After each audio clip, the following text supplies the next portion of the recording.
কেন্দ্রীয় প্রতিমন্ত্রী তথা বিজেপির রাজ্য সভাপতি ডক্টর সুকান্ত মজুমদার অভিযোগ করেন, আরজি করের ঘটনায় তথ্য প্রমাণ লোপাটের জন্য পুলিশই দায়ী।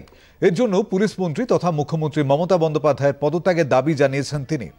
দেখুন, আজকে মুখ্যমন্ত্রী চাপে পড়ে, এবং এই চাপ শুধুমাত্র যে আন্দোলন চলছিল ডাক্তারবাবুদের সেই চাপ তো নয়, পশ্চিমবঙ্গের বিভিন্ন জায়গায় গ্রামে গঞ্জে, ছোট শহরে, মফস্বল শহরে, কলকাতার বুকে একের পর এক আন্দোলন হচ্ছিল ন্যায় চেয়ে। এই আন্দোলন বাংলার 10 কোটি মানুষের আন্দোলন ছিল। এই আন্দোলনে ভয় পেয়ে মাননীয় মুখ্যমন্ত্রী কতগুলো স্টেপ নিয়েছেন।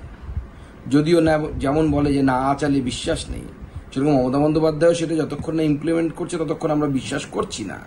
কিন্তু ততগুলো প্রশ্ন থেকে যাচ্ছে যে বিনীত গোয়েল এই টালা থানার ওসি অ্যারেস্ট হওয়ার পর পরিষ্কার বোঝা গেছে যে পুলিশ প্রশাসনের রোল ছিল তথ্য প্রমাণ লোপাট করাতে।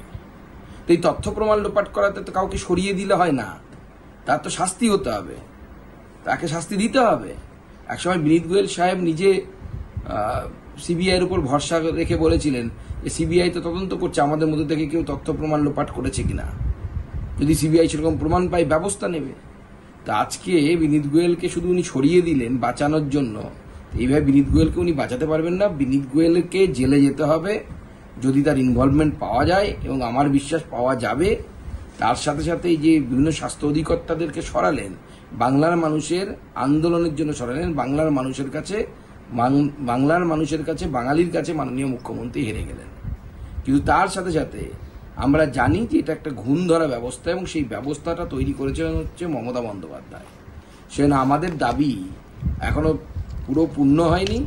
মাননীয় মুখ্যমন্ত্রীর আমরা পদত্যাগ চাই। তিনিও নিজে বলেছিলেন যে আমি পদত্যাগ করে দেবো যদি জনগণ চায়। আমার মনে হয় জনগণ সেটাই চাইছে, বিজেপির মনে হচ্ছে সেটাই চাইছে জনগণ। তাই ভারতীয় জনতা পার্টির আন্দোলন আগামী দিনে চলবে। মাননীয় মুখ্যমন্ত্রী এদেরকে ওই বলির বকরা করে বেঁচে যাবেন, স্কেপগোট করে বাইপাস করে চলে যাবেন, বেঁচে যাবেন, এটা হতে পারে না। এই 4-5 জন যারা বলির বকরা হচ্ছে তারা নিজেরা সানন্দে বলির বকরা হন। বাংলার মানুষ আর বলির বকরা হতে রাজি নয়।